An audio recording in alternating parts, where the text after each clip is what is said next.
Merajuk dengan atuk dan nenek dia, Hailey cuma tundukkan kepala dia, dia jalan perlahan-lahan. Dan bila Hailey panggungkan balik kepala dia, dia cuma nampak jaritan pokok-pokok je kat depan dia. Dan atuk dan nenek dia dah tak kelihatan lagi di mana-mana.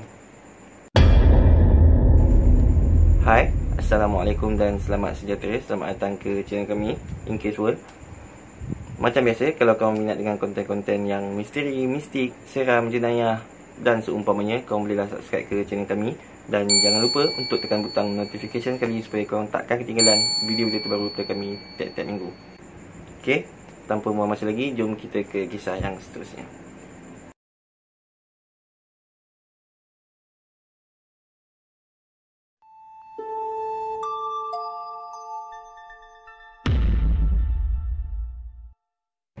Pada 29 bulan 4 tahun 2001, Hailey Zega yang berusia 6 tahun dibawa oleh datuk dan nenek dia untuk pergi hiking di satu kawasan yang diberi nama Upper Buffalo Wilderness.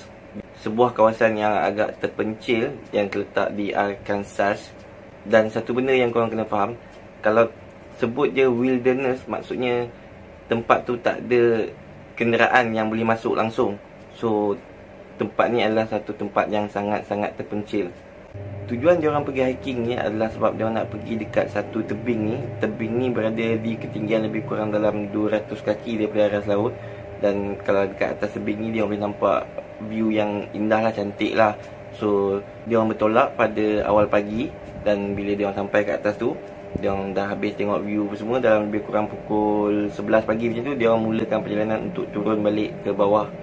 Di pertengahan jalan, Hailey ni tiba-tiba ternampak satu sungai yang ada air terjun cantik, yang menyimpang sikit lah daripada laluan asal diorang. Dan dia minta izin dekat atuk dengan nenek dia nak pergi tengok air terjun tu. Cuma atuk dengan nenek dia bila tengok air terjun tu, diorang nampak yang macam, oh, kalau nak pergi dekat situ ni, diorang macam kena panjat pokok sikit dan turun dekat tebing yang agak curam. So diorang tak yakin nak bagi cucu diorang untuk buat benda tu. So diorang cakap dekat Hailey macam, tak payahlah, nanti kita tengoklah, nantilah, jomlah kita balik dulu. Tapi Hailey dia nak sangat-sangat pergi dekat air terjun ni. So apa dia buat? Dia merajuk. Dan dia cakap dekat tu nenek dia, tak nak pergi juga. Kalau tak nak pergi, dia nak duduk je kat situ. Dan atuk dengan nenek dia kena angkat dia kalau nak suruh dia berjalan juga. So atuk dengan nenek dia cakap, tak payahlah, jomlah, jom. Dan Hailey masih lagi cakap, tak nak. So atuk dengan nenek dia ni pun terus macam acah-acah macam, okey lah, tak apalah, kita orang tinggal lah kalau macam tu, kalau macam tu, jom kita orang nak gerak ni. Sambil atuk dengan nenek dia pun berjalan perlahan-lahan pergi ke depan. Dan mengharapkan yang cucu dia orang tu nanti akan bangun dan ikut dia orang lah kan, macam yang kita selalu buat. Dan akhirnya teknik dia orang tu berjaya. Hailey mengalah. Dia macam, yelah, julah. So dia pun berjalan. Tapi Hailey ni dia berjalan, dia agak ke belakang sikit, jauh sikit daripada atuk dengan nenek dia. Dan atuk dengan nenek dia pun berjalan sikit, dia orang toleh tengok. Dia berjalan sikit, dia orang toleh tengok. Tapi dia orang pastikan yang Hailey tu tak hilang daripada pandangan dia orang lah. Maksudnya still dalam in view lah, macam tak ada je kat situ. Tapi sampai satu masa, bila dia orang toleh je, Hailey dah tak ada kat situ. Dan dia orang tak risau sangat pada awalnya, sebab dia orang agak macam, dia orang tahu yang Hailey ni tengah nak protes saja, jalan-jalan lambat, cuba nak protes lah kan. Dia ingat macam Hailey ni pergi sembunyi belakang pokok ke atau apa-apa macam tu lah. So dia macam, Hailey, jomlah, cepatlah, jangan main-main, jom cepat kita nak balik ni. Tapi Hailey tetap juga tak kelihatan dan tak menyaut. Dan akhirnya sampai 90 minit diorang muna mandi dekat kawasan tu sambil menjerit-jerit nama Hailey. Hailey masih lagi tak kelihatan. So diorang terus turun ke bawah dan buat laporan polis. Pencarian yang terbesar pernah direkodkan di Arkansas adalah pencarian untuk mencari Hailey Zega ni. Ia melibatkan ratusan pasukan kat bawah, 8 pasukan anjing pengesan, dan juga ramai lagi anggota sukarelawan yang lain turut mencari. Namun setelah 2 hari pencarian, Hailey masih juga tak kelihatan di mana-mana pun.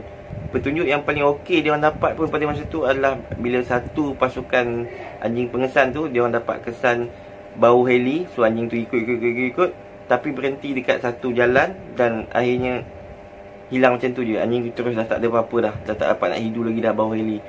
So ini bagi tahu dekat pasukan penyiasat yang Hailey sebenarnya dicolek sebab bau tu hilang macam tu, maksudnya Hailey naik kereta ataupun motor apa-apa pergi dari situ. Namun 51 jam selepas pada tu, ada 2 orang pasukan pencari ni, dia orang mencari luar daripada julat kawasan yang sepatutnya dia orang cari, lebih kurang 2 batu daripada tempat yang heli hilang tu. Dan dia orang, masa dia orang tengah cari-cari tu, dia orang ternampak seorang budak perempuan tengah duduk dekat atas satu batu. Dan bila dia orang nampak budak perempuan tu macam lambai dia orang, macam seronok. So dia orang terus pergi dan dia orang tanya macam, heli kan? Ni heli kan? So dia orang terus bagi heli minum, dia orang bagi makanan, dan akhirnya heli pun dibawa ke hospital yang berdekatan. Di hospital, heli dirawat tapi dia tak ada kecederaan yang serius sangat pun. Dia tak ada luka-luka teruk, dia tak ada apa-apa sangat lah. Dia tak dehydrate atau apa-apa pun. Cuma ada kesan cala sikit kat bahu dia, dan itu je. So selepas heli dah okey sikit, pihak polis terus tanyalah macam, apa jadi? Kau pergi mana? Dan ini adalah cerita heli.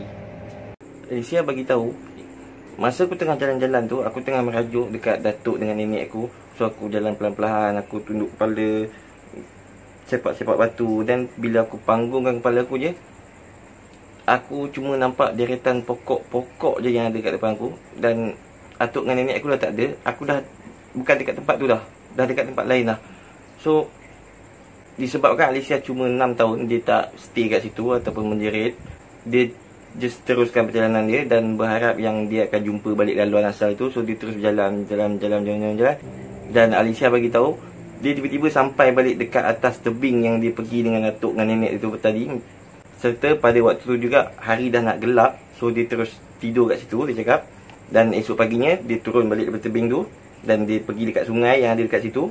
Dia jalan ikut sungai tu dan dia jumpa gua yang mana kemudiannya dia tidur untuk hari yang kedua. Dan bila dia bangun pagi esoknya, dia tengah duduk kat sungai tu. Pada masa tu dia ternampak orang datang nak selamatkan dia. So dia selambai lah. Dan bila cerita ni disampaikan dekat pihak polis, dia orang macam pelik sebab kau tidur dekat atas tebing tu.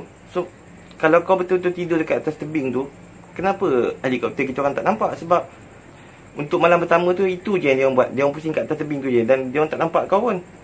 Betul ke kau tidur dekat atas tebing tu? Ya betul, kat situ lah. Lagipun Alicia pun pesan kat aku supaya aku tidur dekat situ je. Siapa Alicia? Oh, dia kawan saya. Saya jumpa dia dekat atas tebing tu lah. Dia yang pesan suruh tidur kat situ je, jangan pergi mana-mana sangat. Kawan? Kami jumpa kau seorang-seorang je. Cakap, saya pun tengah tunggu dia lah masa tu. Saya tengah tunggu dia balik. Dia tak tahu dia pergi mana. Jap, macam mana kau turun daripada tebing tu? Sebab untuk naik ke atas tebing tu dan turun balik cuma ada satu laluan je. Dan laluan tu agak susah untuk seorang kanak-kanak perempuan berusia 6 tahun untuk nak naik seorang-seorang dan turun balik. Sebab dia agak bahaya lah, boleh jadi terjatuh atau tergelincir macam tu lah. So susah. Dan Heli beritahu macam, Alicia lah tolong. Alicia yang duduk kat depan saya, dia yang jaga-jaga saya suruh turun elok, jangan bagi jatuh. Dan dia juga yang bawa saya pergi dekat sungai tu dan teman saya sepanjang jalan. Dia best lah, dia kelakar lah, dia suka buat lawak, dia suka menyanyi. Dan Heli terus mula menyanyi lagu-lagu yang Alicia pernah nyanyikan dia dekat malam pertama dan juga malam kedua masa dia hilang tu. So pihak polis pada masa ni dia orang terfikir yang mungkin Alicia ni adalah orang yang nak colek Heli ni tapi tak berjaya. So sebab tak dapat keluar dari hutan tu, so dia orang terus tanya dekat Heli, boleh explain tak macam mana rupa Alicia ni? Dan Heli jawab macam, boleh. Dia ada rambut hitam, mata coklat, dia umur dia 4 tahun, dia pendek sikit daripada aku. So masa ni pihak polis terus macam, okey, nampaknya Heli ni masih lagi trauma kot. Dia macam, dia tengah hilang masa tu, dia tak ada kawan. So dia cipta kawan imajinasi dia dalam otak dia je. So pihak polis tak fikir banyak pun. Kisah Heli Zega ni mendapat liputan yang sangat-sangat meluas. So masa pihak polis interview dan Heli cerita balik semua benda-benda ni dekat pihak polis, benda ni semua ditulis dan direkodkan. Dan bila benda-benda ni semua dikeluarkan, dipublishkan dekat surat khabar, mana-mana media, orang ramai mula kaitkan sesuatu. Sebab 24 tahun dulu ada seorang kanak-kanak yang hilang dekat tempat yang sama Heli Zega ni hilang. Dan kanak-kanak tersebut berusia 4 tahun, berambut hitam dan bermata coklat. Dan kanak-kanak tersebut ditemui mati di atas tebing tu.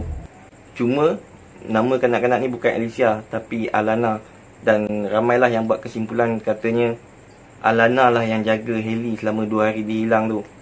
Sekarang berusia 26 tahun, Heli Zega dia ada buat satu channel YouTube dan dia dah ceritakan balik kejadian-kejadian yang berlaku dekat dia dalam tempoh 2 hari dia hilang tu, aku ada sediakan link dekat deskripsi.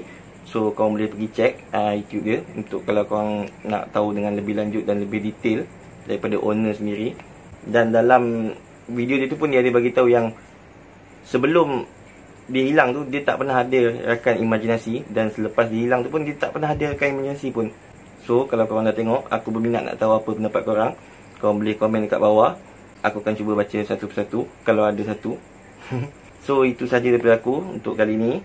Macam biasa, kalau korang minat dengan konten-konten yang misteri, mistik, seram, jenayah dan seumpamanya, korang boleh subscribe ke channel kami. Dan jangan lupa untuk tekan butang notification sekali supaya korang takkan terlepas video-video terbaru daripada kami tiap-tiap minggu.